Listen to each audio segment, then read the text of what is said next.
Sí, profe, se escucha. Entonces, recuerden en general el uso de referencias con respecto a punteros y en funciones sobre todo. El uso de objetos, definir una clase, implementar los métodos, funciones amigas, métodos de la clase, constructores, destructores, memoria dinámica en C++, memoria dinámica con objetos, eh, sobrecarga de operadores y herencia. La verdad que ya ahí son bastantes temas. No es muy difícil, pero bueno, como no estamos acostumbrados a trabajar con objetos, en general, no sé ustedes, eh, es por ahí un poquito complicado ya, más bien la forma de plantear el problema.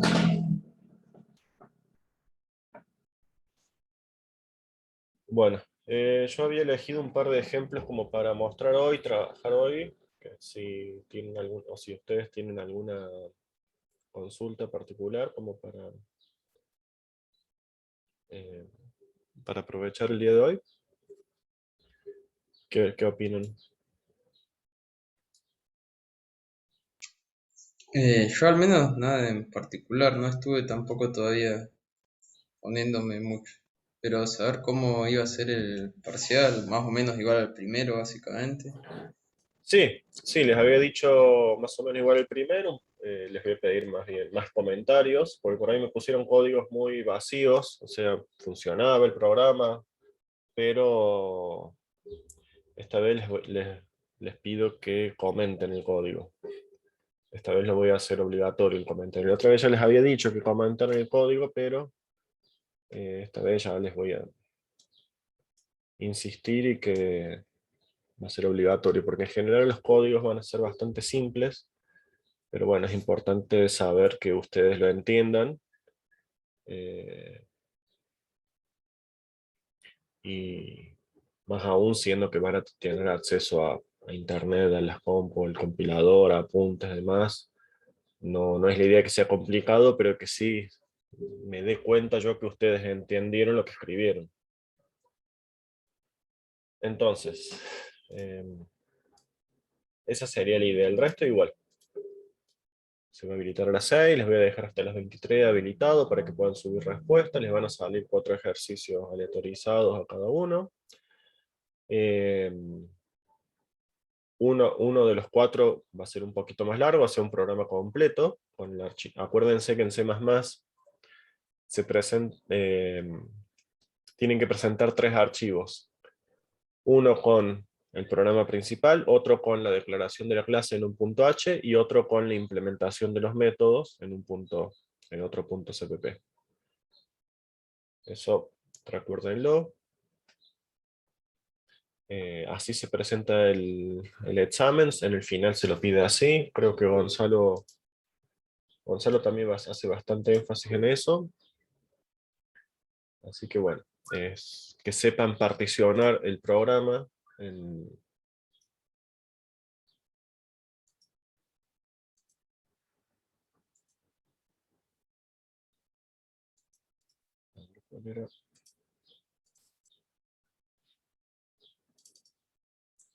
y quería, bueno, repasar un poco este de la clase de arreglo que entonces,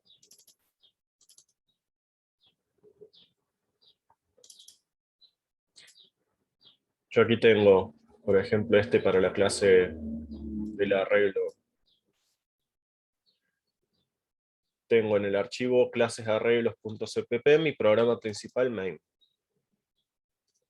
donde incluyo al archivo arreglos.h y no tengo nada de la clase acá, la uso directamente. Después tengo un archivo llamado arreglo.h donde tengo la declaración de la clase. Acá está definido. La interfase de la clase solamente. Esto es la interfase. O sea, los miembros de la clase. Sus atributos de entrada, salida y nada más. No hay nada de código ejecutable acá. Todo declaración. Y luego en el archivo que se va a llamar igual que el H, arreglos.cpp, tengo acá la implementación de cada uno de los métodos y demás código que me haga falta asociado a la clase. Este archivo cpp contiene el include al arreglo.h también, y el compilador lo que va a recibir, ¿qué archivos son? ¿Qué archivos les tendría que dar el compilador ya?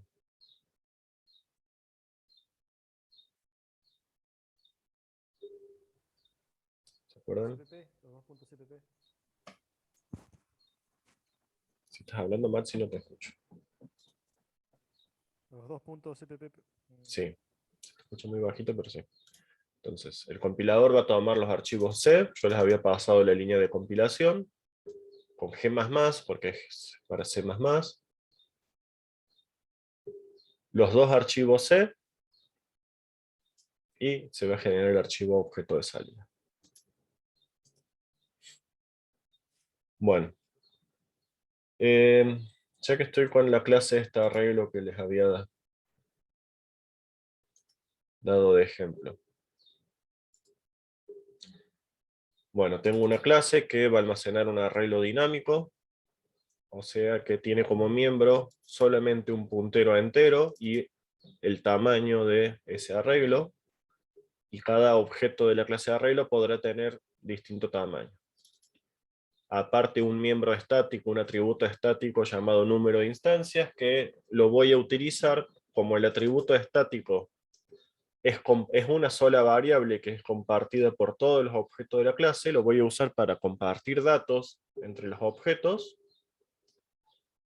Supongamos que yo necesito compartir información entre todos los objetos de la misma clase que existan en un momento dado, uso atributos estáticos. En este caso lo uso no para compartir datos, sino como para llevar cuenta de cuántos objetos se van creando y destruyendo. Pero el atributo estático me sirve para compartir información entre objetos. Porque es una variable, es un atributo al cual todos los objetos van a tener acceso y solamente esos objetos. Si lo hago público, ahí sí le doy acceso afuera de la clase, pero como está acá está privado, y yo lo que hice fue agregar un método también estático que básicamente permite desde afuera de la clase acceder al número de instancias. Pero recuerden, si en algún momento necesitan alguna vía de comunicación entre los objetos, pueden usar un atributo estático. Bueno, me hicieron bastante consulta con la sobrecarga de operadores para esta clase de arreglo. Hubo bastante confusión acerca de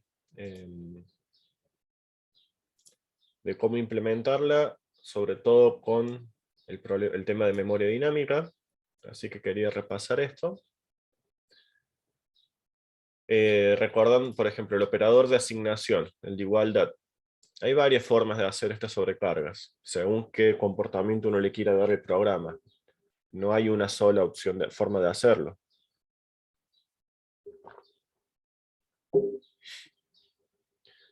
Entonces, acá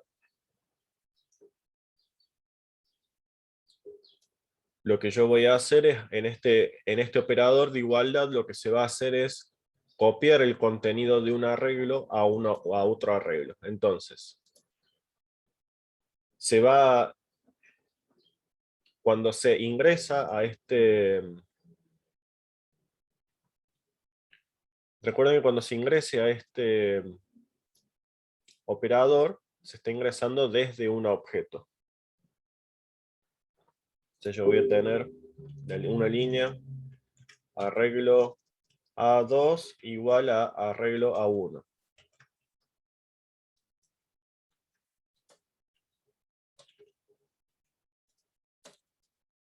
Cuando yo quiera copiar de un arreglo a otro,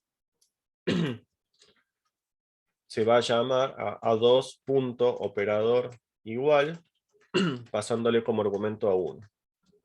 Entonces, Cuando entro a la función operador igual, yo lo que tengo, estoy ya estoy posicionado en un arreglo ya existente, ya creado, y como en el constructor ya se creaba un arreglo de tamaño T, 10 u otro tamaño, entonces ya se está llamando desde un arreglo que ya ha reservado memoria dinámica. Entonces, si yo le voy a copiar nueva información, lo voy a reemplazar por un nuevo arreglo, lo lógico sería, en primer lugar, si no me sirve la memoria que tengo reservada, liberar la memoria que había reservado el arreglo. Entonces, debería estar el delete.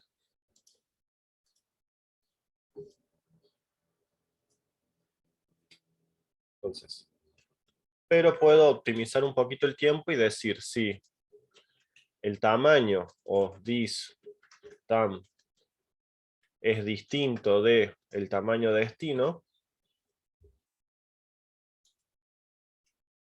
Si el tamaño es distinto, lo elimino y creo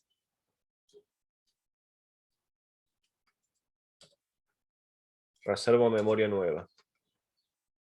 Entonces, si el tamaño del arreglo destino es distinto al arreglo origen, libero la memoria que estaba usando y reservo memoria nueva. Ahora sí, asigno el nuevo tamaño a mi objeto actual y copio los elementos uno por uno. Entonces, de alguna forma, debería estar el delete.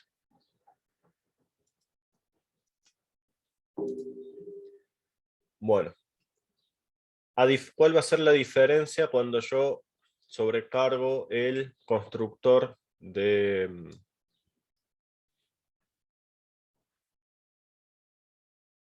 copia?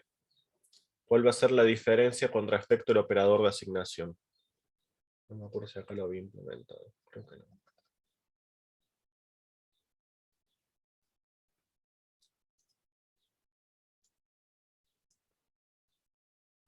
¿Cuál va a ser la diferencia entre esto y el constructor de copia?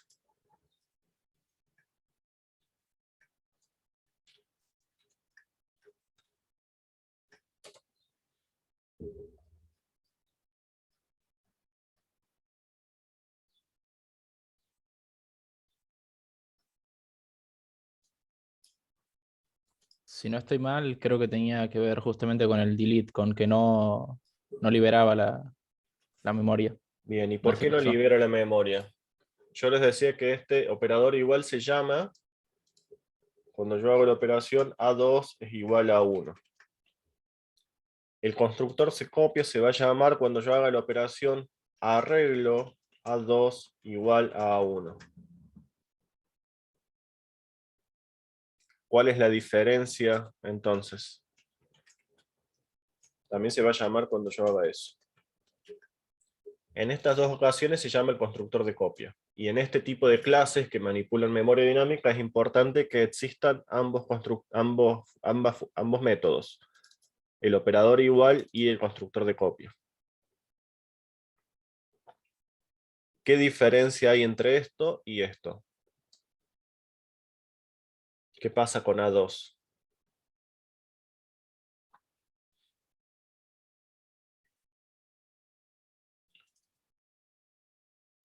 ¿O qué ocurre cuando se llama un constructor?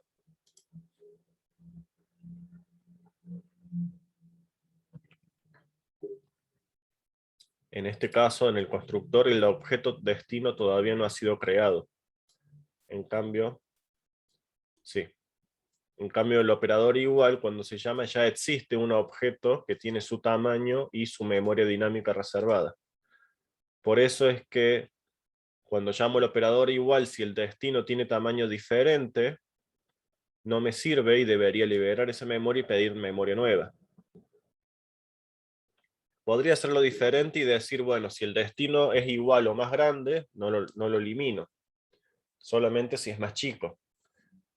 También podría ser una opción, pero lo recomendable sería que solamente lo conserve si es igual.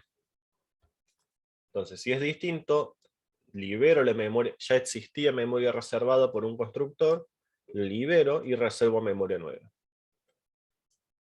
Entonces, la operación que va a hacer el constructor de copia es igual, con la diferencia de que el constructor de copia todavía no ha sido creado el objeto, entonces se va a crear acá. Entonces, Profe, en bueno, ambos se pasa la referencia, ¿verdad? sí. Entonces yo no tengo que hacer ningún delete porque nunca se había reservado memoria. Con respecto a las referencias, yo les sugiero, les recomiendo que cuando sobrecarguen operadores en C++, en C no se puede, utilicen referencias tanto en los argumentos de entrada como en los argumentos de salida. Fíjense, acá le puse de los dos lados. No estoy muy seguro por qué, pero cuando no le ponen referencia a la salida, funciona bastante inestable el constructor, el método. Y en general, bueno, ya se los había dicho, en general todas las funciones de C++ traten de que manipulen referencias. Puede ser que el MinGW que utilizo yo en Windows, no, pero el GCC que también. En la mayoría de los programas, que sobre todo que manipulan memoria dinámica, algo de basura hay en la memoria cuando yo no uso referencias. El C++ está muy pensado para manipular referencias. Con referencias anda perfecto, pero cuando no tiene referencia, acuérdense que poner la referencia acá lo que hace es evitar que se dupliquen la información. Entonces, si yo no le Profe, pero en pusiera... este caso que nosotros queremos justamente igualar, Sí, hacer una igualación, ¿no nos conviene que se haga una copia? no, la copia se va a producir en esta línea. Vos querés hacer una copia, pero controlada. La copia, en este caso, vos la haces acá. La copia que yo digo es, en esta última línea, cuando una función, ahí lo vemos después con los otros ejemplos de métodos. Cuando vos pones return y una variable, esa variable, que por ejemplo supongan que retornamos la variable A. Esa variable A es una variable local de esta función. Y cuando se pone return se va a crear una copia con el mismo valor en otro lugar de la memoria. Entonces, cuando uno usa referencias no se crea copias, sino que se mantiene en el lugar. O el compilador lo que hace es, si este A después en otro lugar, en el lugar que lo recibe, lo que hace es que sea la misma dirección de memoria para evitar que se dupliquen posiciones de memoria, se duplique valores en la memoria cuando no es necesario. Entonces, esta es la copia que se evita cuando usas referencia. Este A y este A es el mismo, si no, son distintas. Perfecto. En realidad todo eso no lo define el compilador, lo decide el compilador. Cuando vos le pones referencia, le das más herramientas al compilador para decidir. Bueno, para terminar con esta clase, Profe, decime. el retorno no sería solamente con this, return this. No, Por la porque this lógica. es puntero, y yo dije que this es un puntero a arreglo. El puntero al objeto. Sí. Y lo que sale del método es un puntero también. La referencia, digamos, lo podemos pensar como un puntero, por eso es que... No, acuérdense que la referencia es lo mismo que la variable como tal, no es puntero. Desaparece no es una dirección de memoria la referencia. El this es un puntero, o sea, en este caso sería un arreglo asterisco. Asterisco this es un arreglo, propiamente dicho, un objeto, el dato, es el dato en sí, y la referencia sería lo mismo que decir algo así, pero se oculta el asterisco. Entonces, es lo mismo, o sea, se usa y se ocultaría el ampersand. La referencia ahí lo vamos a ver con el otro ejemplo que les preparé para repasar este tema justamente. La referencia vos la usás como si estuvieras usando la variable, una variable como tal, no su dirección de memoria, sino a la variable. El compilador es el que le va a agregar la operación de referencia, el ampersand. Digo. Acuérdense que este operador se llama operador de referencia y el asterisco es el de referencia. Ahí lo vemos con un ejemplo que quería ver después. Bueno, para terminar, algo que no dejé tampoco muy claro, el tema de los operadores de inserción y extracción de flujo. No para el parcial, lo van a poder usar, pero no va a ser obligatorio, pero para que les quede, porque es útil. Tenemos los dos operadores de inserción y extracción de flujo, estos. Acuérdense que tenemos el cout, para mostrar en pantalla, y con el operador de inserción de flujo, lo que yo voy a... Acuérdense que el cout es un flujo de datos. Un flujo de datos es un lugar donde se guardan datos uno tras otro. El cout es un lugar donde yo meto datos y después hay un programa consola que los lee y los muestra en pantalla. El cin es otro flujo de datos donde yo voy a extraer datos y lo voy a guardar en una variable. Por ejemplo, int. Entonces, piensen en los flujos como una caja donde hay datos, uno al lado del otro, o sea, datos en serie, y que en realidad son pilas y colas, piénsenlo como si fuera una FIFO. Eso sería una pila, perdón, una cola. Son colas. Entonces, el dato más viejo que yo metí en cout, el programa de la console lo va a ir leyendo. Entonces, en un extremo de la cola, dale. Yo acá con el operador de inserción meto datos en la cola, y hay otro programa de otro lado, la consola de Linux, por ejemplo, que extrae datos de la cabeza de la cola. Entonces, ese es el mecanismo de un flujo. Con Sein pasa al revés. Es la consola que le va metiendo datos, hace la operación push, y con este operador de extracción de flujo yo hago la operación pop. O sea, saco datos del flujo. Según lo que vaya a la derecha, es cuántos datos saco. Yo acá puse un entero a la derecha, entonces, como esto es equivalente a sein.operador, un entero, me va a leer 4 bytes. En un flujo tengo bytes, uno al lado del otro. Según el tipo de dato que yo le pida, voy a ir leyendo esa cantidad de posiciones. Entonces, el operador de extracción hace un pop de una cola, y el operador de inserción hace un push en la cola. Espero que más o menos esa explicación les sirva. Entel es un char. Entonces, estos dos operadores, fíjense que son operadores de la clase OStream. No son operadores no son operadores de la clase que yo vaya a hacer. Por lo tanto, no van a ser métodos de mi clase, sino que van a ser métodos que van a trabajar sobre otra clase. Sobre la clase eStream y OStream. Entonces,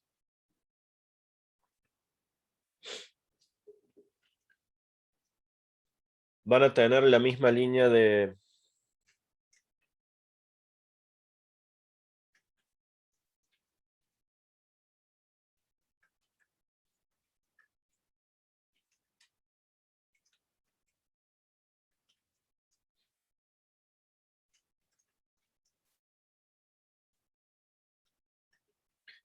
Van a tener esta definición. El operador de inserción de flujo va a ser así, y el operador de extracción va a ser definido así. Ambos como métodos como funciones globales. Entonces, cualquier sobrecarga de operador de inserción, extracción de flujo que les pidan va a ser así. Va a devolver una referencia a OStream, va a recibir como primer argumento una referencia a OStream y una referencia, o acá podría no ser referencia, ser otra cosa, pero en este segundo argumento voy a poner el tipo de dato que yo quiero trabajar, en este caso un objeto de la clase de arreglo. Y el otro operador va a ser igual, solo que es un flujo llamado eStream, un flujo de entrada, devuelve una referencia y el primer argumento también es una referencia a un flujo stream y el segundo es una referencia a mi objeto. Entonces, cualquier otra clase o variable que quieran sobrecargar, ya los tipos de datos estándar de C ya están sobrecargados. Para el char, para el entero, para el float, demás ya está sobrecargado. Solamente queda, normalmente lo van a sobrecargar para sus nuevos datos de clases o estructuras. Entonces, esta sería la definición de estos operadores, nada más. No hay... Se puede llegar a hacer de otra forma, pero esta es la forma que hay que hacerlo para que funcione correctamente, porque OStream y eStream están definidos en una biblioteca en la biblioteca IOStream. O sea, ya son bibliotecas estándar de C. Bueno.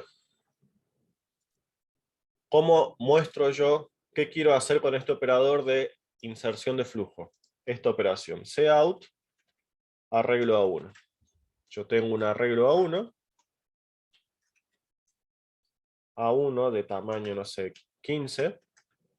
Lo cargué, le puse los valores y demás. Yo quiero mostrarlo en pantalla, como si estuviera mostrando cualquier otro dato. Entonces, esta operación se va a traducir en un llamado a la función operator menor, pasándole como flujo cout y el arreglo A1. Esto que devuelve es porque yo podría a esto encadenarlo. Yo podría hacer A2. Fíjense que en el cout uno no suele encadenar cosas. Entonces yo quiero mostrar en cout A1 y A2, por ejemplo. Entonces, esta parte de que retorna una referencia a OStream es porque se pueden ir encadenando. Si no, no sería necesario. Acá el resultado de esta operación no se guarda en ningún lado, pero como son referencias, es lo mismo. O sea, da lo mismo que se pierda, porque en realidad no se pierde, nunca se creó nada nuevo. Siempre se tuvo el mismo objeto cout. Entonces, ¿cómo voy a hacer para mostrar un arreglo con cout? Básicamente lo que está acá arriba. Yo quiero mostrar los elementos de mi arreglo A en el flujo O. Acuérdense que esto me va a servir para mostrar en cualquier flujo, no solo cout. Entonces, básicamente voy a tener esta operación. En el flujo O voy a ir mostrando elemento por elemento, separados con coma y espacio. Y le podría poner, si quiero, una línea de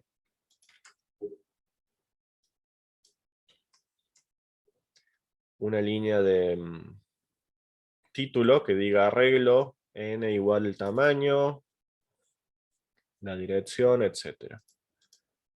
Entonces, fíjense que el operador de inserción va a ir guardando, va a ir mostrando estos datos, en realidad no mostrando, sino copiando estos datos uno a uno en un flujo llamado O, que después ese O va a ser cout o alguno de los otros flujos de salida que existen, el flujo de error, el flujo de log, etc. Y así sería el sobrecarga. ¿Qué problema tengo? ¿Por qué me subraya en rojo TAM y PTR? No tiene acceso. porque no tiene acceso. ¿Cómo hago que este método global tenga acceso a los atributos privados?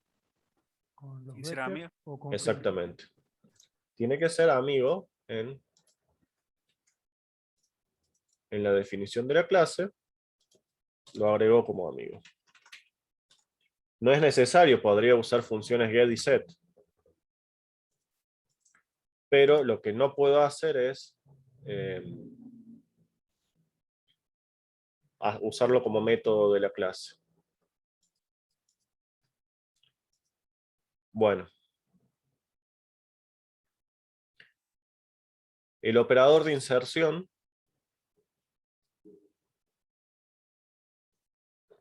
¿por qué no lo puedo hacer como método de la clase? Porque el que lo llama es el objeto cout, no el objeto de arreglo. Básicamente por eso. El que está a la izquierda, cuando yo uso este operador, es un objeto de la clase OStream, y yo no puedo ir a modificar la clase OStream, o no debería. Entonces,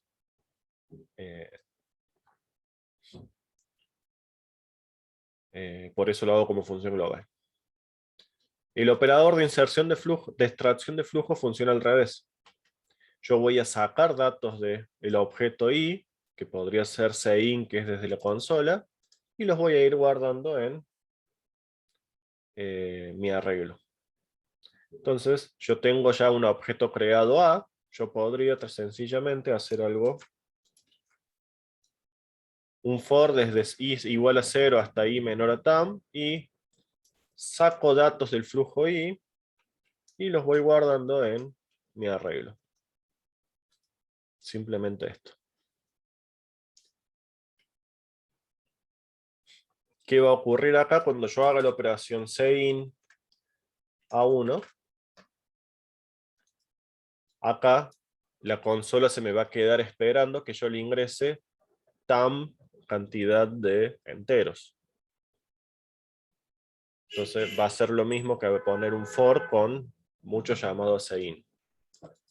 Entonces así son los operadores de inserción y extracción de flujo. ¿Viste? Fíjense que son bastante simples.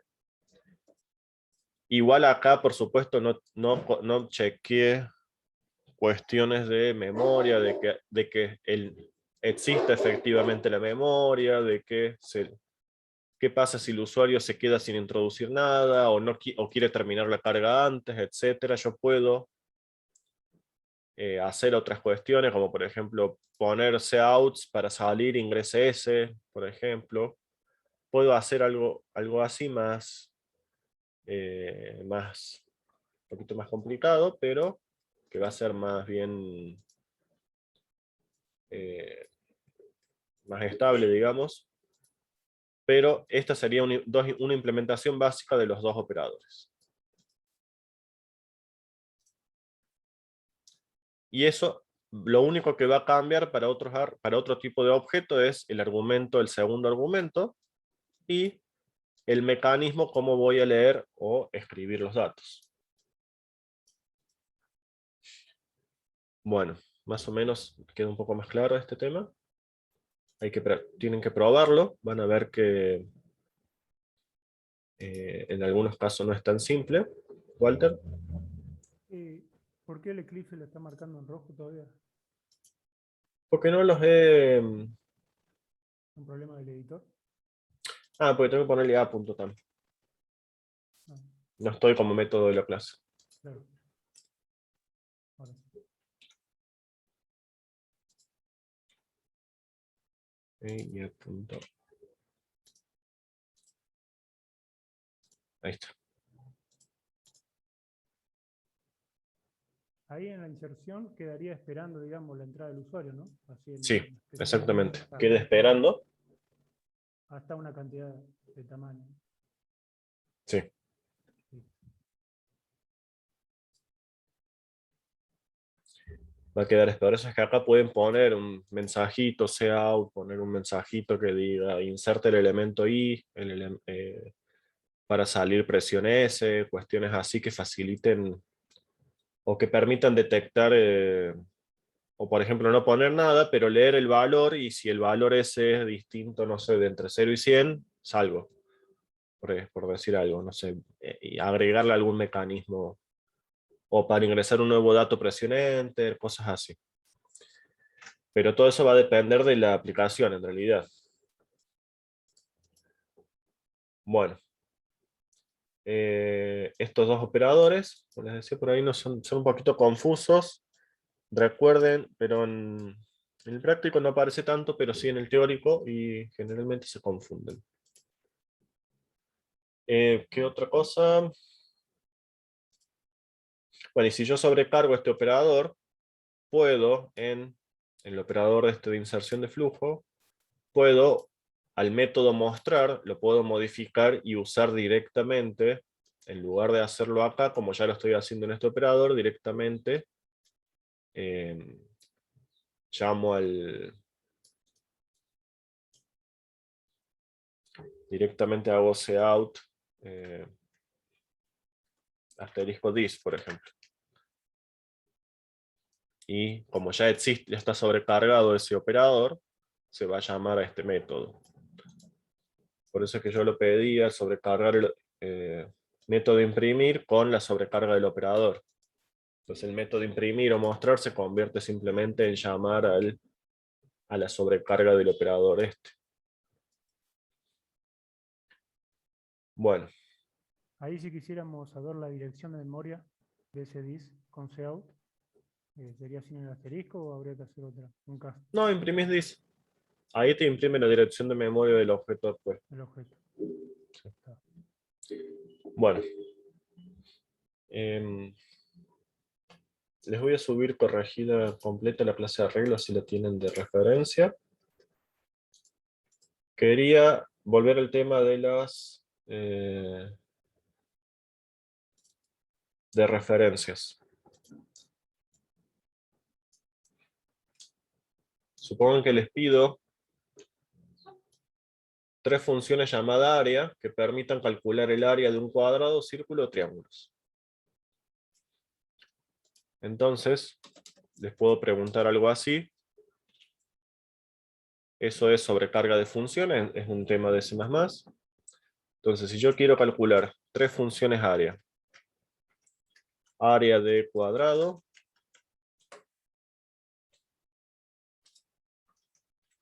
Área de círculo. Y área de rectángulo. La función se va a llamar siempre área. Para calcular, para hacer el área de un cuadrado, ¿cuántos datos necesito? 1. 1. Entonces le voy a poner W, por ejemplo, lado. Y me va a devolver un W. Y bueno, y acá hará, por ejemplo, return lado por lado.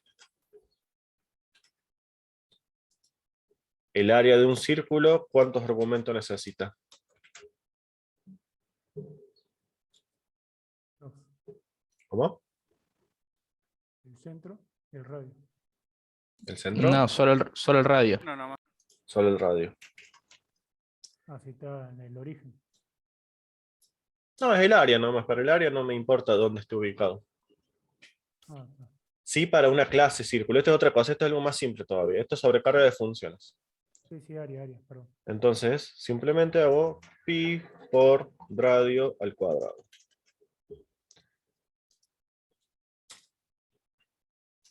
Y para un rectángulo, ¿cuántos argumentos necesito? 2. 2. Base altura. Base W.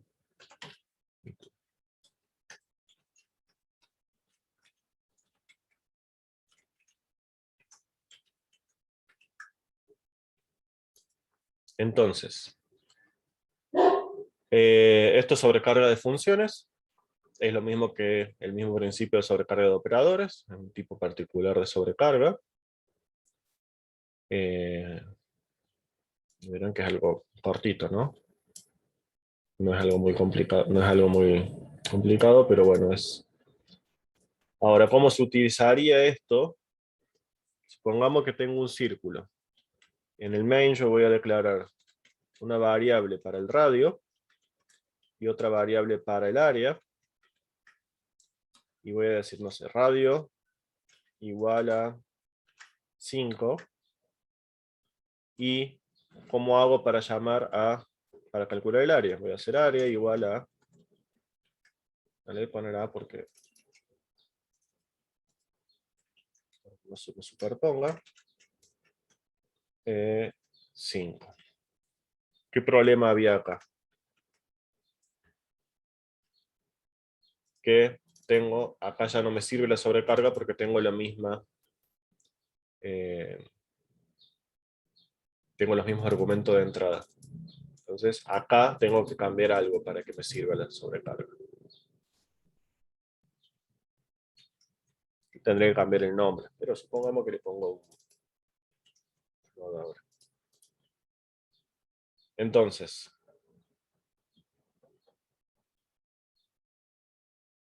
sigue siendo ambiguo, ¿cierto? Voy a poner el entero.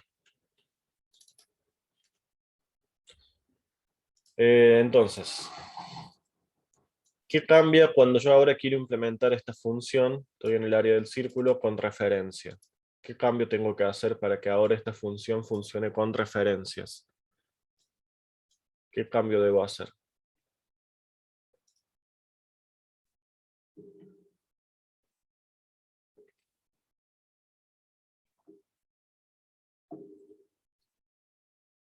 Tengo esta función, quiero que en lugar de que reciba por valor, que reciba referencia.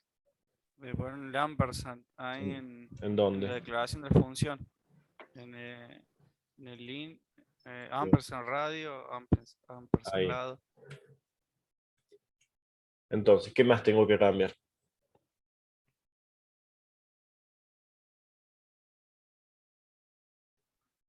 Lo que devuelve. No. Para que No, reciba por nada más, ¿no? referencia. Bueno, y supongamos que cambio también que devuelve referencia. ¿Tengo que hacer algún otro cambio? En el radio tendré que hacer.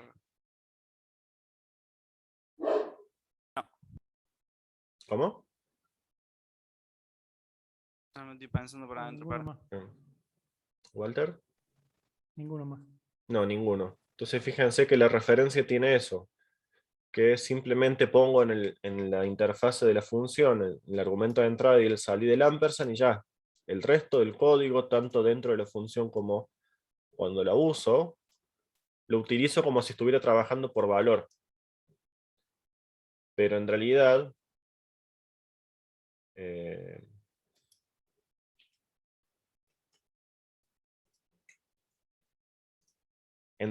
internamente lo que es lo mismo que haberle puesto el ampersand acá,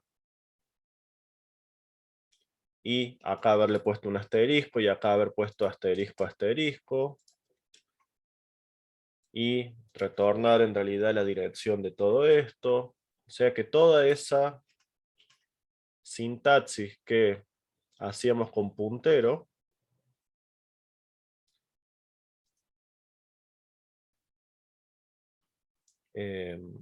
la oculta el tema de la referencia. Esa es la ventaja.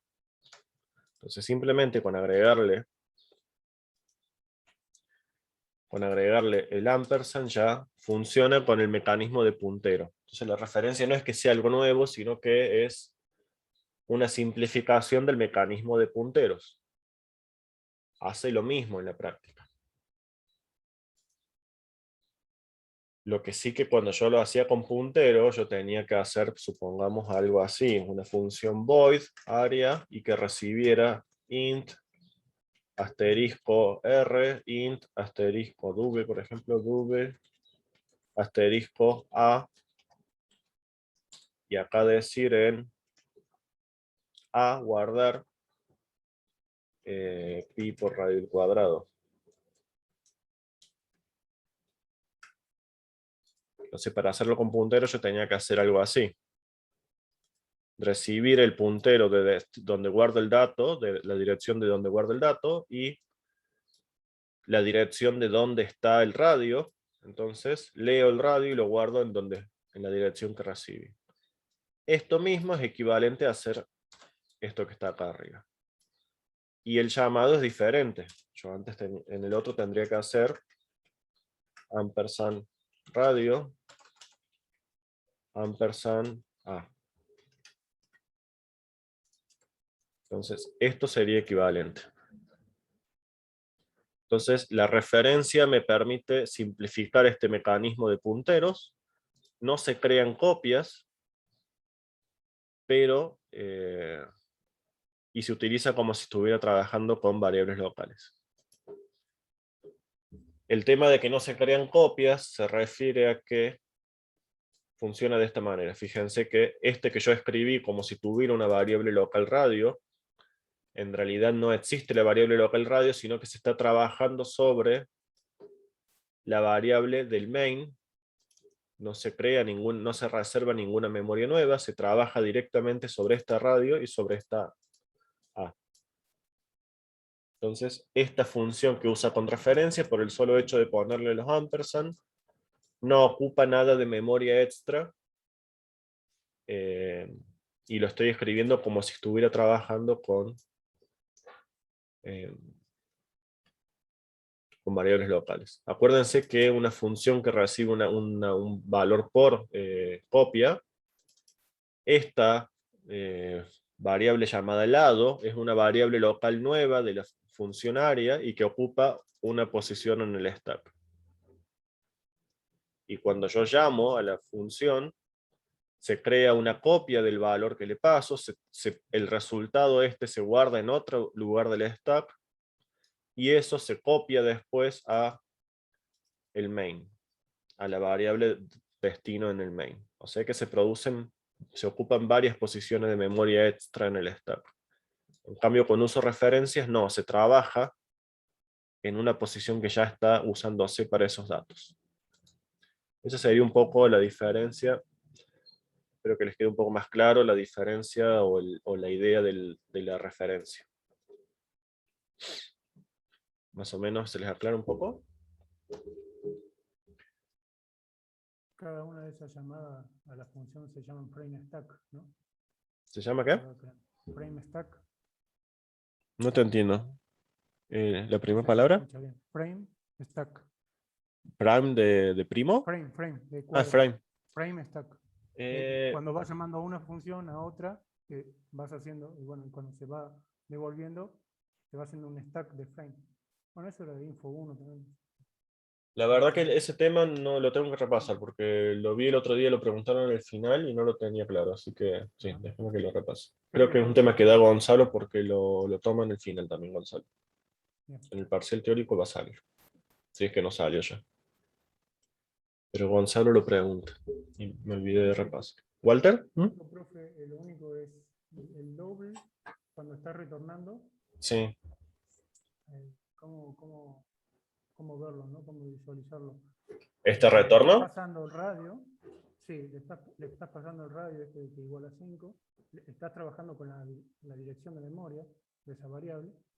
Y cuando se está devolviendo, estás pasando la dirección, estás devolviendo la dirección de radio de esa variable. No, es cuando... En A. Eso es lo que... La última parte, digamos, el retorno con referencia. El retorno con referencia a esta línea va a funcionar igual que esta otra. O sea, no hace un retorno verdadero, sino que escribe en el destino.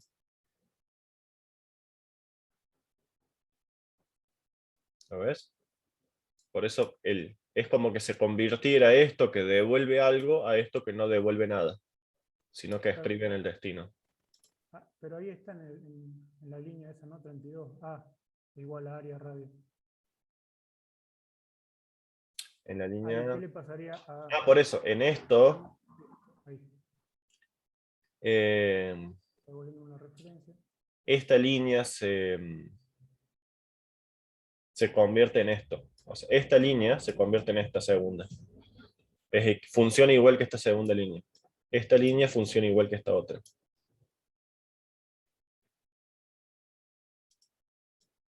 O sea, esta igualdad se...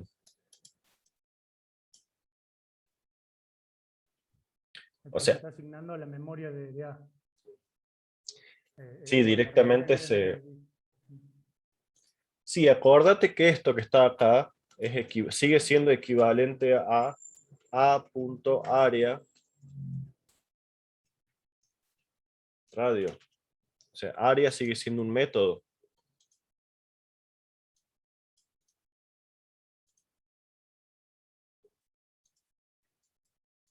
Porque estamos en C++, todo es un objeto. Entonces, por más de que, que acá lo ponga como un igual y que está a la izquierda, no quiere decir que sí o sí vaya a haber un retorno. Se puede implementar de otra forma. Es como que esto que está acá es internamente se convierte en esto, se reescribe en esto. Eso va a depender un poco del compilador también. En la PC va a funcionar algo así. No quiere decir que esto o esto no se creen copias, porque se suele crear copias para variables para almacenar estas dos direcciones de memoria. O sea que tiene sentido el uso de referencia cuando yo voy a manipular grandes cantidades de datos. Cuando manipulo poquitos datos como esta funcionaria, en realidad la performance va a ser la misma. La única ventaja que me da es que la escritura es un poquito más clara. Pero la performance de pasar por valor, por referencia o puntero es la misma. Cuando son poquitos datos, la performance es la misma. O sea, el tiempo de ejecución, la cantidad de operaciones de lectura, escritura es la misma. Sí va a variar cuando, por ejemplo, en esta clase de arreglo, por eso yo les decía, en esta clase de arreglo no va a ser lo mismo agregarle el ampersand o no. La escritura del código es la misma. Pero si yo le agrego el ampersand, acá sí ahorro muchas operaciones de memoria. Porque este método manipula o puede llegar a manipular mucha memoria. Entonces acá sí se torna importante el uso de referencias. Y no me complica tanto la escritura del código, porque yo estoy escribiendo como si estuviera trabajando con copias. Entonces tiene esa ventaja, no tengo que estar poniéndole asterisco y flechas por todos lados. Entonces acá sí cobra sentido usar referencia. En esto en realidad, al contrario, me la complica un poco más a la escritura, porque me agrega los ampersand, pero bueno, no es tanto. En el peor de los casos simplemente me agregó ampersand, 2 ampersand. Después el mecanismo exacto de llamada a la función va a depender de la arquitectura del micro. El mecanismo de llamado a función va a depender de cómo funciona cada micro. No es lo mismo en Intel, que en un embebido, que en un Arduino. Entonces, ya el detalle exacto de qué ocurre, hay que leer el manual del compilador para ese micro. El poner la referencia le da la posibilidad al compilador de que elija lo que le parezca mejor. Bueno, entonces, sobrecarga de funciones. Después, supongamos que les puedo pedir así.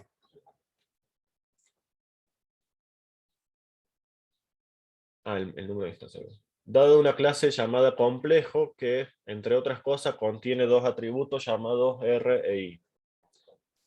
Implementar una sobrecarga del operador asterisco para el producto de un complejo por un escalar float. Entonces,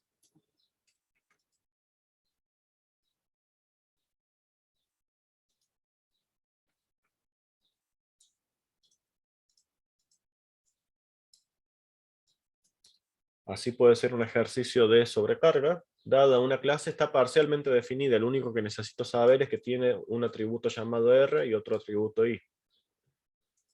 Para sobrecargar el operador para un producto escalar, ¿cuál sería la interfaz del operador? Operator asterisco, ¿qué devuelve y qué recibe? Para multiplicar un complejo por un escalar float.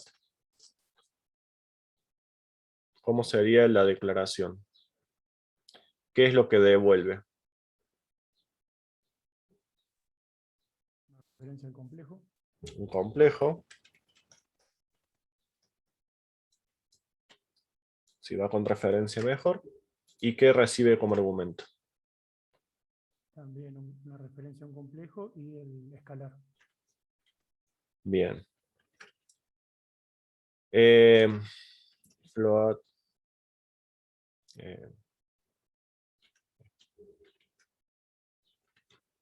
¿Cómo lo estoy implementando si recibo estos argumentos? ¿Cómo es la forma de implementar ese método, esa sobrecarga? ¿Cómo se llamaba cuando lo implemento de esta forma? Yo les había dicho que había 3 formas de implementar una sobrecarga. ¿Esto qué sería? En realidad 2 grandes formas. ¿Por qué mando este primer argumento?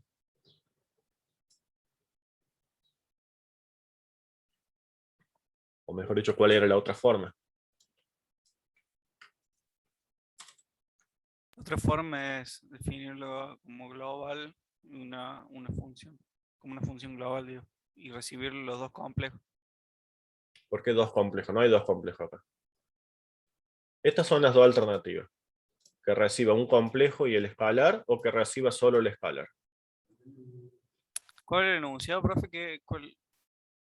Sobrecargar el operador asterisco para que multiplique un complejo por un escalar float. Ah, con un escalar, bien. Entonces, ¿cuál es la diferencia entre esta definición y esta otra? A esta le falta algo.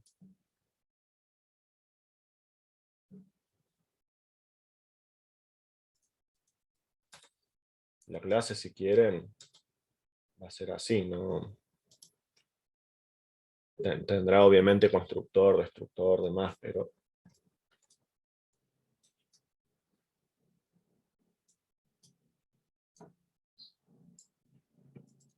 Cuando yo sobrecargaba el operador, si recibí el primer operando, era porque estaba implementado como función global. Y si no lo recibí es porque esto es un método de la clase. Entonces, esto es un método de la clase, tiene que estar dentro de la interfase, así. Entonces, esto al ser un método de la clase, no necesita recibir el primer argumento, porque el primer argumento es el propio objeto this, el que llama al método. Entonces, yo una sobrecarga la podía hacer como función global, o como método de la clase, pero para hacerla como método de la clase la tengo que definir como tal. Entonces, estas serían las 2 alternativas. Y habría una variante de esta, que ¿cuál es?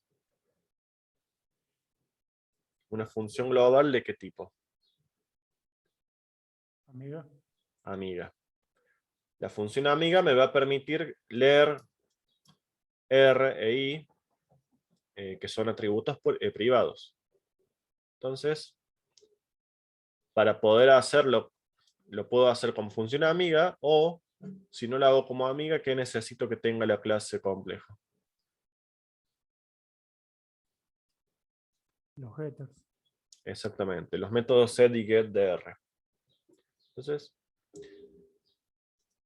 este podría ser una pregunta, un ejercicio del parcial, implementar la sobrecarga del operador asterisco para un producto de un complejo por un escalar, y obviamente que van a tener que agregar algún método o algo en la definición de la clase para que funcione. Entonces, supongamos que lo hago como función global, yo voy a devolver un nuevo complejo que va a tener como parte real c.r por el escalar y c.i. Entonces, para que esto funcione, debería ser una función amiga, o usaré un método público llamado getR y otro método getI.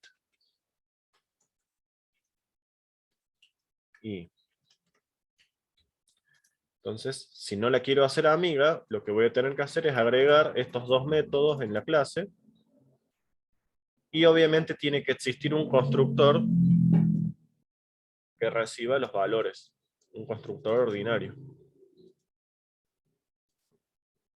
Si yo lo hago como método de la clase, va a ser similar, solo que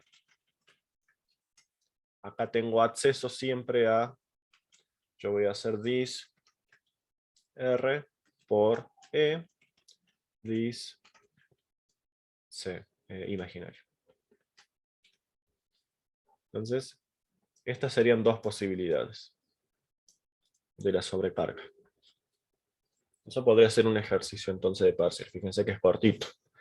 Pero tendrán que decirme, si hacen esto, tendrá que existir el método getR, el método getD, tendrá que existir el constructor ordinario. Si hago esto,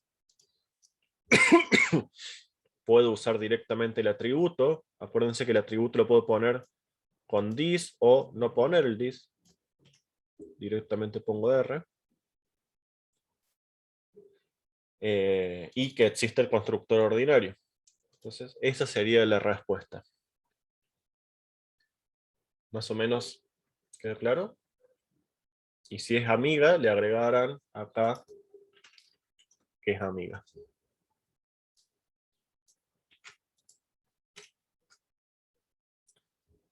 Le agregarán en la definición de la clase que es amiga la función operador asterisco. Esas serían las tres posibilidades entonces. Si no es amiga, necesito el método get. Y aún siendo amiga, también puedo usar el método get. Normalmente no se usa mucho las funciones amigas porque no es una buena costumbre que una clase tenga muchas amigas. Eso rompe lo que es el encapsulamiento. Entonces, normalmente se utiliza más bien esto. Me preguntaban del método estático. El método estático, así como como un atributo estático, va a ser una función de la clase, un método de la clase que se va a poder utilizar en cualquier momento, aunque todavía no se haya creado ningún objeto de la clase. Igual que el atributo estático. Ese atributo va a existir y va a tener un valor, aunque no haya ningún objeto de la clase. La definición tiene la palabra clave estático, palabra reservada estático al principio, static, igual que un atributo. La implementación es igual que cualquier otro método. Acá en este caso es un get, así que retorno el valor del atributo privado.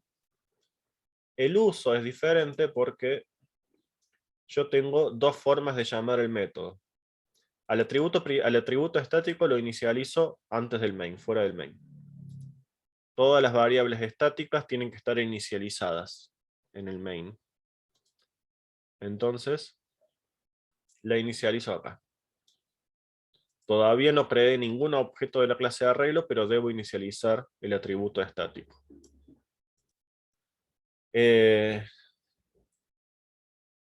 Como este atributo estático es privado, yo uso el método get número de instancias para leer ese atributo y lo puedo llamar desde cualquier objeto como cualquier método, o lo puedo llamar desde el nombre de la clase.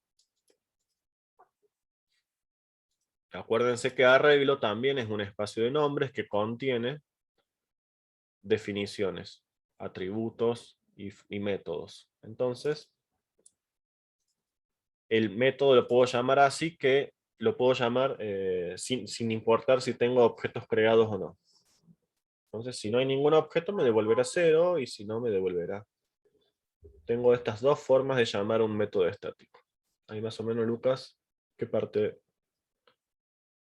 Lo implementas como cualquier método, lo definís con la palabra clave static, debería ser público, no tiene sentido hacerlo privado, de hecho no sé si va a compilar, capaz que sí. Debería ser, capaz que sí compila, pero bueno, normalmente se busca que sea público. Y el uso, si es público, entonces lo vas a poder usar a través del nombre de la clase. El que sea estático simplemente te permite, va a estar disponible ese método desde que se ejecuta el programa, aunque no haya ningún objeto. En cambio, cualquier otro método no estático, por ejemplo el método mostrar, solamente se va a poder llamar si se ha creado algún objeto. Acuérdense que en memoria los métodos están una sola vez en la memoria. Y los atributos están para cada objeto que se crea, se reserva memoria solo para sus atributos. Los métodos están una sola vez porque no tiene sentido duplicarlos. Bueno. Las sobrecargas de la clase de arreglo. Bueno, para terminar, herencia. Supongamos que les pido implementar estas 3 clases. Algo así podría ser un ejercicio de herencia. Les doy un diagramita con 2 o 3 clases, que una hereda de otra. Podría ser así, esto es una herencia simple, podría ser una herencia múltiple, sería al revés. E implementar las funciones. Acá esta definición pueden estar incompletas. O sea, si yo quiero definir una clase cuadrado, tendrán que ustedes decidir qué atributos debería llevar un cuadrado. Entonces las definiciones que uno le da puede estar parciales. Yo les voy a decir completar con lo que falte. O si es como este caso, les doy exactamente los atributos que quiero que tenga y que implementen tal cual está. Pero si no, podrá estar incompleta y ustedes deberán completar con lo que falte. Eso voy a tratar de ser bien claro en la consigna para que no haya confusión. Pero bueno, implementar esta estructura de herencia, básicamente va a ser definir las 3 clases. Eso creo que no deberían tener grandes problemas.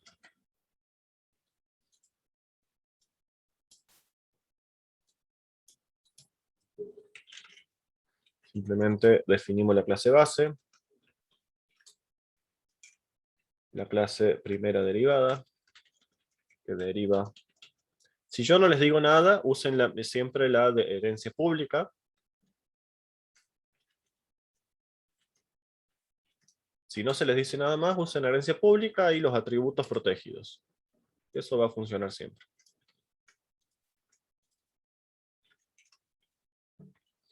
Y adentro implementarán como mínimo lo que está en los diagramas y le podrán completar con lo que crean que haga falta. Entonces, como les decía, para no renegar, pongan los atributos protegidos y los métodos públicos. Obviamente tiene que haber como mínimo un constructor, que si tengo un atributo tendrá que tener recibir como mínimo un constructor ordinario que reciba un flotante para su atributo. Si la clase círculo deriva de figura y no tiene nada, el constructor de la clase círculo, ¿cómo debe ser? Sí, con ese diagrama tal cual está sin agregar nada. ¿Cómo debería ser el constructor de círculo?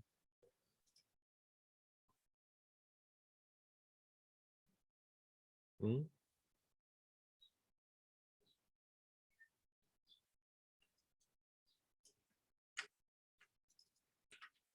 Y el de cuadrado igual. Se llama el constructor de figuras. Antes de eso, ¿cómo es la interfase del constructor círculo? ¿Qué tiene que recibir un círculo? No es obligatorio, pero ¿qué sería lo recomendable? No, más allá del radio, viéndolo simplemente como herencia. La clase derivada como mínimo debe recibir el atributo de la clase base. Si la clase círculo no agrega nada, ningún atributo nuevo, como mínimo debe recibir un valor para inicializar el atributo de la clase base. Eso como mínimo. Después sí, por supuesto, yo puedo, para implementarlo, llamar al constructor de la clase de base y pasarle ese atributo. Y no haría nada más acá en este caso porque no tengo ningún otro atributo. Pero como mínimo el constructor de la clase círculo debe poder construir un objeto de figura. Obviamente, como acá tengo un constructor por defecto en figura, no sería obligatorio, pero sería lo más correcto. Ya para calcular tanto el círculo como el cuadrado, a propósito, con un float de X me es suficiente para poder calcular el perímetro y el área. Así que no necesitaría agregar atributos, pero sí esto.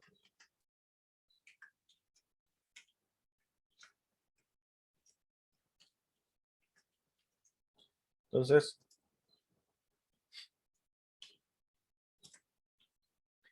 y el área, float o perímetro, área. Va a devolver, por ejemplo, el área de un cuadrado, va a devolver X por X. Entonces, así podría ser la implementación de esto que está acá, tal cual. Después le pueden agregar un método mostrar, le pueden agregar otro constructor, un constructor de copia, le podrán agregar todo lo que crean necesario. Pero como mínimo iría esto. Entonces, fíjense que es bastante breve también lo que se pide.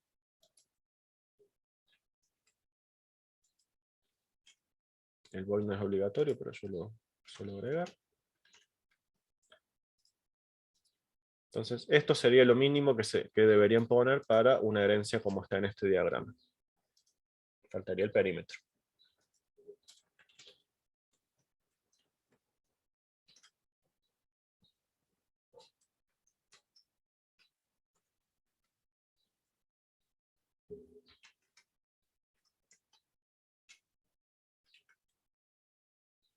Sí. Por eso estoy tratando de repasar los temas más importantes y estos serían ejemplos de ejercicio de cómo iría en el parcial. Entonces, fíjense que son ejercicios cortos, con algunos detallitos, y lo que sí les voy a pedir es comentario. No es exactamente cada línea que esté comentado, pero sí cada bloque de código. Que me escriban explicando un par de palabras, explicando qué hace. Eso sí. Bueno, gente, ¿alguna otra pregunta, algún comentario, algún tema más que quieren que veamos?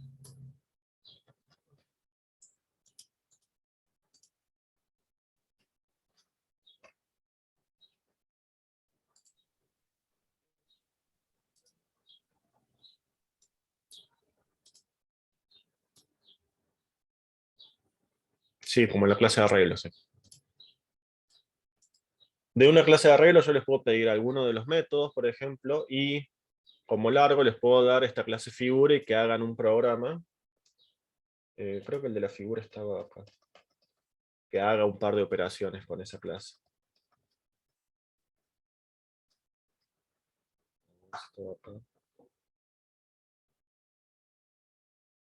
De cargar un vector de figuras y mostrar el promedio, el perímetro y el área de varias figuras. Eso sería más largo, digamos. Así sería largo. Y si yo les pido un programa completo con una clase, recuerden que la clase tendrá que ir en archivos distintos. Entonces, si ustedes me lo entregan en un archivo plano, simplemente digan, este sería el archivo figura.h,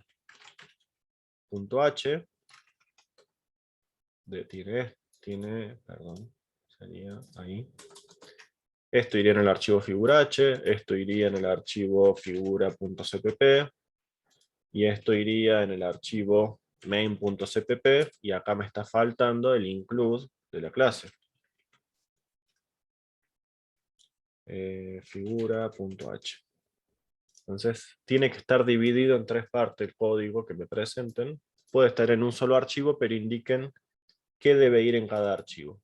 El CPP también tiene el include. Los dos CPP tienen que tener el include a la biblioteca. Tiene que estar separado en tres. Las otras partes de las cabeceras, los define, eso no son necesarios, pero sí que esto es lo mismo que tiene que estar el include y separado adecuadamente. Bueno.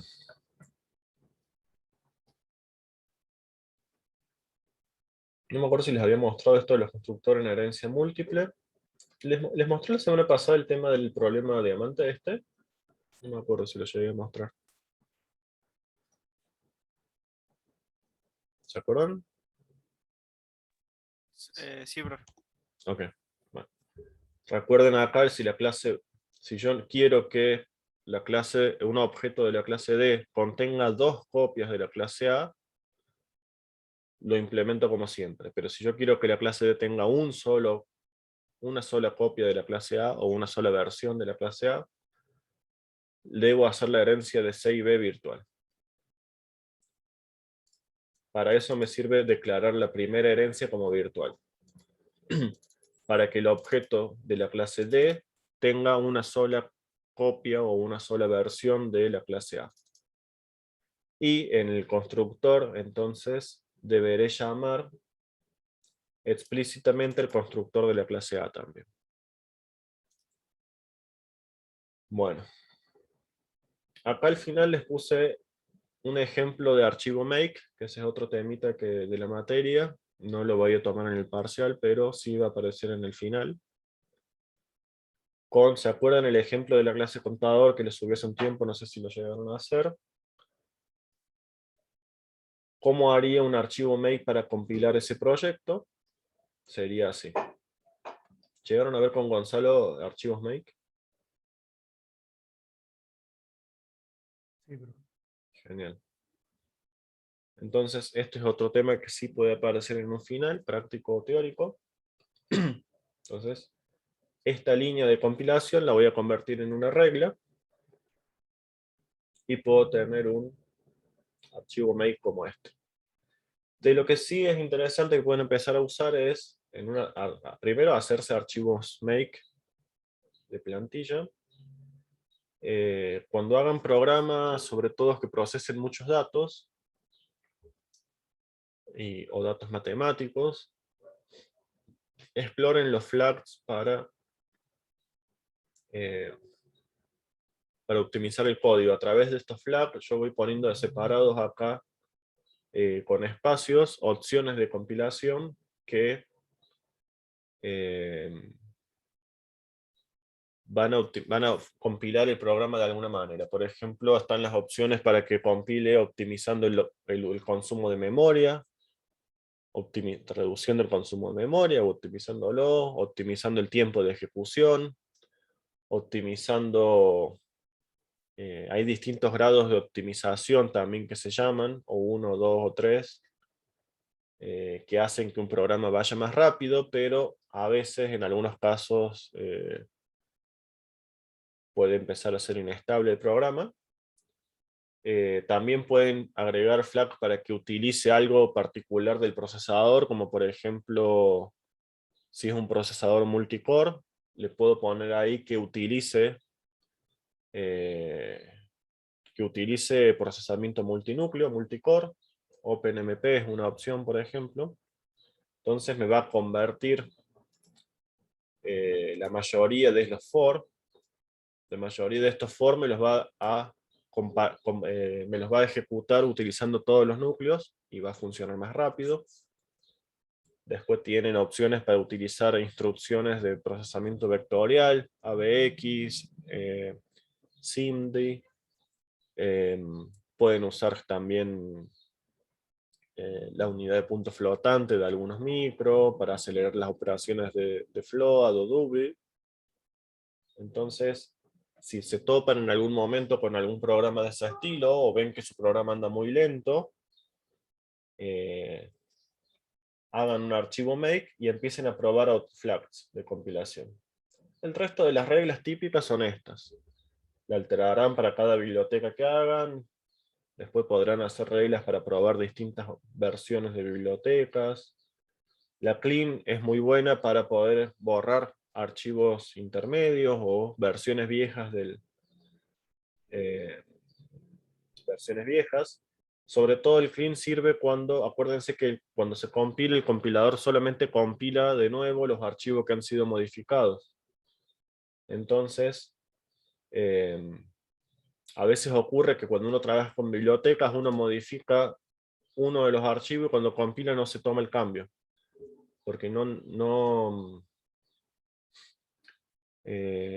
porque no se dio cuenta el compilador que yo modifiqué tal archivo. Entonces, está bueno agregar en una de las reglas que el comando touch de Linux, esto no funciona acá en Windows, pero sí en Linux, para que toque todos los archivos, hay una regla que hace eso, que en el clean lo pueden poner, que toque todos los archivos. Acuérdense que el comando touch modifica la fecha de modificación de un archivo.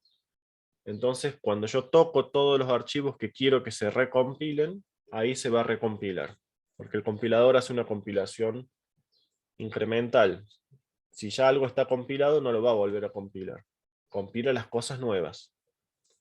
Y a veces, cuando uno va modificando, a veces hay cosas viejas que no las he modificado quizás, pero que ya no funcionan del todo bien con las cosas nuevas y me conviene recompilar todo. Ahí hago un clean. Bueno. Profe, Sí. ahí en clean remueve los todo, y Perdón. el otro El clean. con el tilde, ¿qué serían? Los archivos ¿cuál sería? Los archivos ocultos que empiezan con tilde. Oculto. Bien.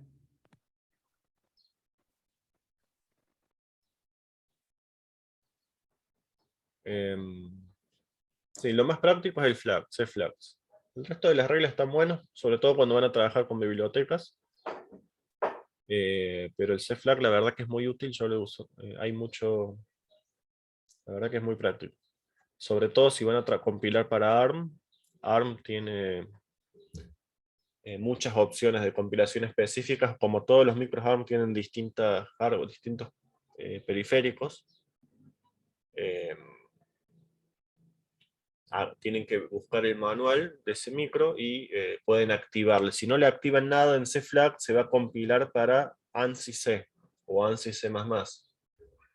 Entonces utiliza las bibliotecas estándar, que van a ser en general más lentas.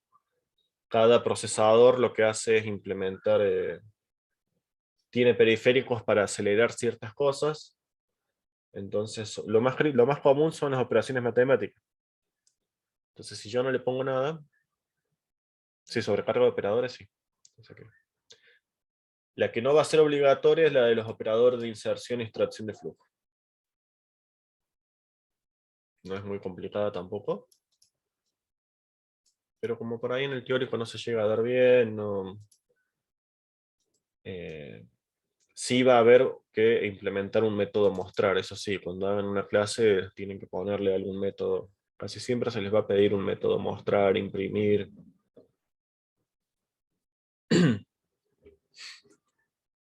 A veces preferimos usar un método mostrar para no es muy bueno.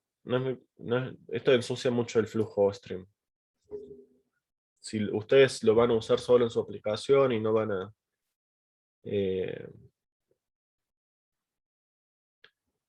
supongo que sobrecargan ese método para ser usado con un puerto serie o con una pantallita LCD en un Arduino, meterle tantas cosas no tiene sentido. Entonces, no es lo mismo sobrecargar este operador para mostrar un arreglo de 1000 enteros que si voy a mostrar un arreglo de 5 enteros. Entonces, si mi pantalla o mi consola es chiquita y mis objetos siempre van a ser chiquitos, bueno, lo hago. Y si no, es medio riesgoso directamente sobrecargar el operador. Me puede llenar el buffer de la consola y puede no ser deseado siempre. Igual que este otro, el de extracción de flujo, me puede tildar el programa porque el usuario no sabe cuánto están, entonces se va a quedar esperando. Entonces, como mínimo está bueno mostrar el tamaño. Quedan n valores por ingresar.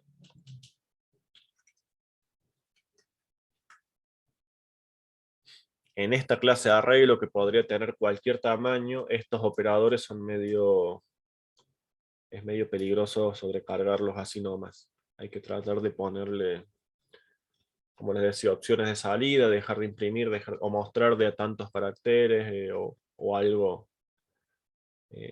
porque las consolas generalmente son limitadas. Bueno, ¿qué más? Entonces, aquí hay algunos detalles de polimorfismo. El polimorfismo no va en el parcial.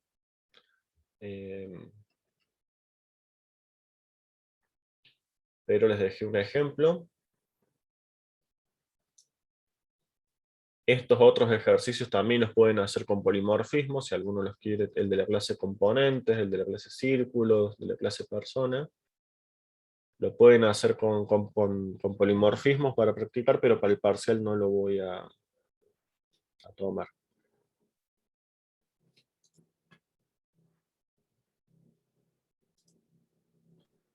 Bueno, gente, sí, decime. Entonces, y herencia múltiple tampoco, ¿no? Herencia múltiple sí. ¿Eh? Herencia múltiple sí, pero herencia múltiple es simplemente la... Sí, derivar de dos. Sí, De dos clases. la parte de abajo del rombo. Mm. ¿Dónde estaba? Acá, la parte de abajo del rombo, la clase D. O sea, una clase que deriva de 2. Lo más complicado de herencia múltiple era este problema del diamante. Entonces, si en la consigna pide que la clase base sea duplicada o no, va a depender si es herencia virtual o no. O sea, herencia virtual es parte de herencia múltiple. Porque justamente la herencia virtual me va a permitir eliminar la ambigüedad cuando tengo herencia múltiple de la misma clase base. Entonces esto sí sería herencia múltiple, pero no es polimorfismo. ¿Y Porto serie? No, tampoco. Ah, y está faltando la parte de listas, eso acuérdense que tenían. Lista, colas, árbol, ¿no? Sí, sí, sí. Ah, Bueno, gracias. ¿a dónde dejo?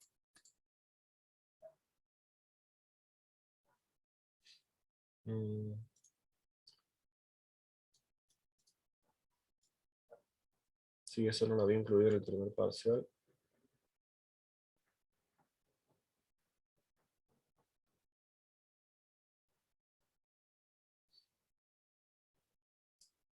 Me voy a fijar qué archivo les había subido. De listas. ¿Se lo subí al archivo de listas o no?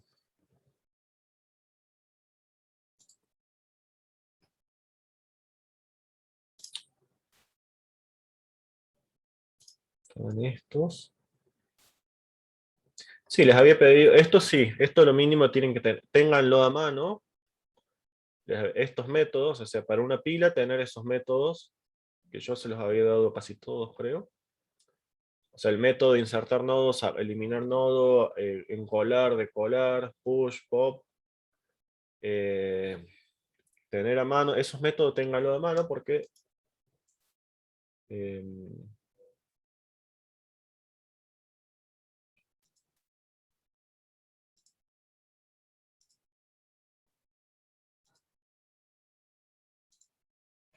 lo van a usar para aplicarlo. Y después tenían ejercicios.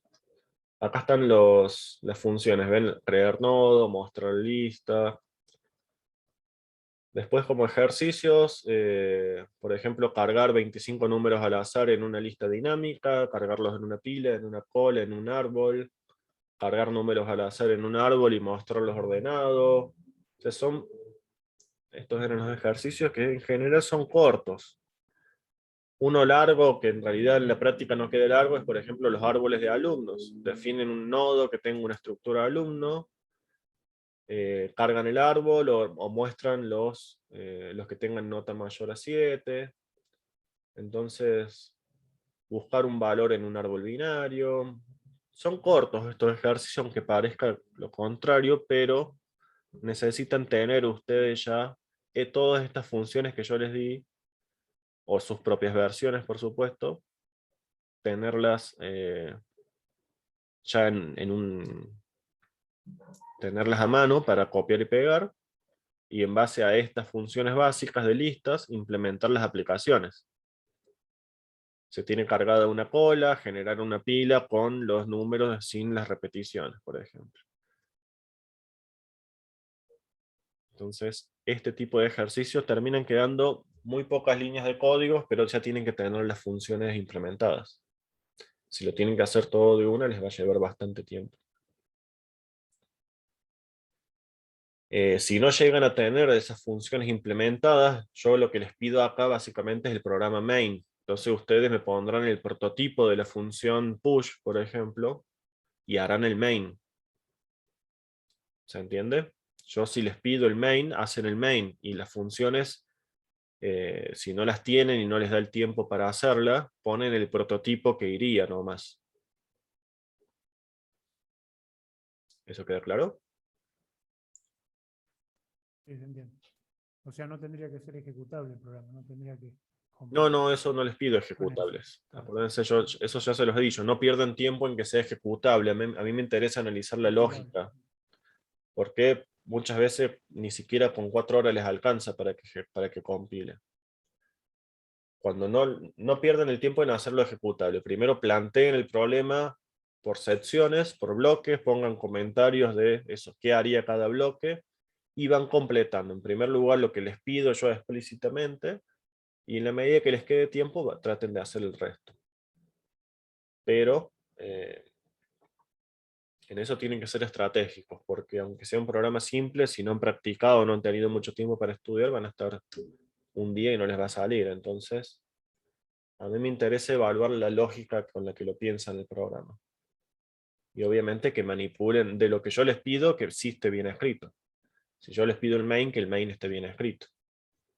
Si yo les pido la función insertar nodo o la función push en una pila, esa función push que tiene 5 líneas tiene que estar bien escrita. Entonces, esa porción de código que les pido sí tiene que estar bien escrita, y el resto, bueno, podrá estar parcialmente, aunque no compile. No va a ser, no va a ser requisito eso. Entonces, cualquier cosa me preguntan, si no, pero voy a tratar de ser bastante claro en eso. Si no, cada uno de estos programas se les va a hacer eterno. Bueno, ¿alguna otra pregunta? De 18 a 22 más o menos, como la otra vez. Sí. Listo. Si alguno tiene algún problema ese día, va a tener algún problema de conexión, o tiene algún problema de salud, lo que sea, acuérdense de avisarme. Pero bueno, en principio sería así. En el aula virtual, ejercicio de este estilo. Bueno, gente, ¿estamos? Cualquier cosa me escriben por Telegram, por WhatsApp. Si me demoro en contestar, me pueden escribir de vuelta, no tengo problema. Apenas puedo les contesto.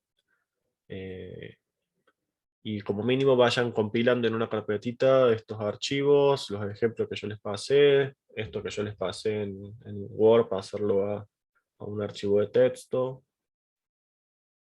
Por lo menos saber dónde están las cosas. Este archivo de listas resume todo lo que era listas dinámicas, y les había puesto el listado de ejercicios de C y después el de herencias. Con esos 3 archivos ya deberían poder tener lo principal. Sí, de C++, bueno, hay varios temas, sobre todo teórico, tengan la diapositiva del profe o Google a mano. Bueno, gente, ¿estamos? Muchas gracias. Profe, gracias. Bueno, gente, nos vemos. Mucha suerte el Luego, miércoles. profe, nos vemos. Gracias. Adiós.